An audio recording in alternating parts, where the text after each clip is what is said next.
شغل الخوارج والتكفيريين ليست أسلمة.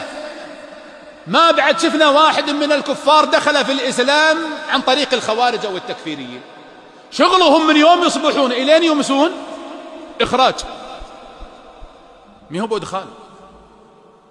من الذي أسلم على يد التكفيريين بالله؟ لكن كم من مسلم كره الإسلام بسبب أفعالهم الشنيعة المنتنة القبيحة القذرة، وكم من إنسان كان يعزم من الكفرة على الإسلام، لكن إذا رأى صورهم ومقاطعهم التي لا تحترم إنسانية ولا دما ولا عرضا، حينئذ يقول هذا إسلام، هؤلاء أنا أرجع خلنا على كفرنا أبرك، كفر صراح ولا قطع روس، يظن أن هذا هو الإسلام.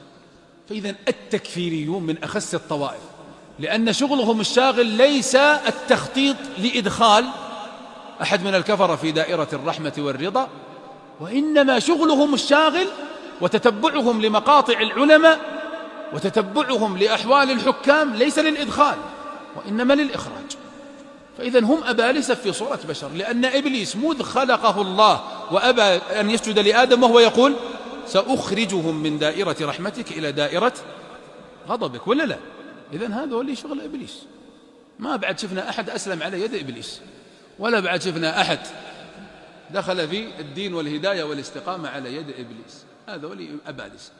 ولذلك من محبة الشيطان لبدعة الخوارج، أول بدعة ظهرت في الإسلام هي بدعة الخوارج والتكفير، لأنها يحبها الشيطان، يألفها، لأنها تقوم بدوره ويرتاح هو شوي.